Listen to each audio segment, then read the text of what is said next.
কুল ভাঙে যেন রক্ত ঝরে বাংলাদেশের সীমান্তে।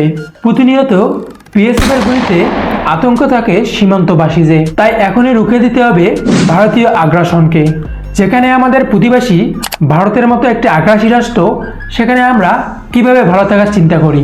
মহান আল্লাহ তাআলা বলেন, মুসলমানদের প্রতি শত্রুতায় মানুষের মধ্যে সর্বাপেক্ষা কঠোর পাবে ইয়াহুদীদেরকে এবং সেই সমস্ত লোককে যারা শিরিক করে। সূরা আল মাইদা আয়াত 82 কিছু অংশ।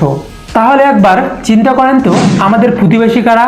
আমরা কি চাইলেই তাদের সাথে যুদ্ধ ঘোষণা করতে পারি, যেখানে তারা শক্তিমাত্রায় আমাদের থেকে হাজার হাজার গুণ এগিয়ে? ভারত কতটা আগ্রাসী রাষ্ট্র তা বোঝার জন্য সীমান্তের দুটি ঘটনাই যথেষ্ট। হাতীবান্ধার সিঙ্গিমারি ইউনিয়নের সিঙ্গিমারি সীমান্তে হাসিবুল নামের একজন যুবককে হত্যা করেন ভারতীয় বিএসএফ। তার লাশ ফেরত দেওয়ার একদিন পর 17 এপ্রিল আজনুর নামের একজন যুবককে ধরে নিয়ে যায় ভারতীয় সীমান্ত বাহিনী বিএসএফ।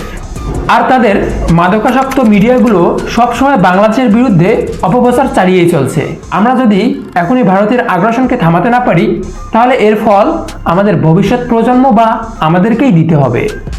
আরেকটি ভবিষ্যৎবাণী 1400 বছর আগে আমাদের প্রিয় নবী হযরত মুহাম্মদ সাল্লাল্লাহু আলাইহি সাল্লাম বলে গিয়েছেন, তা হলো উপমহাদেশের গাজওয়াতুল হিন্দ।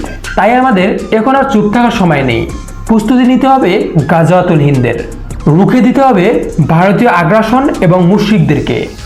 তো ভিডিওটি এই পর্যন্তই, দেখা হচ্ছে পরবর্তী কোনো ভিডিওতে।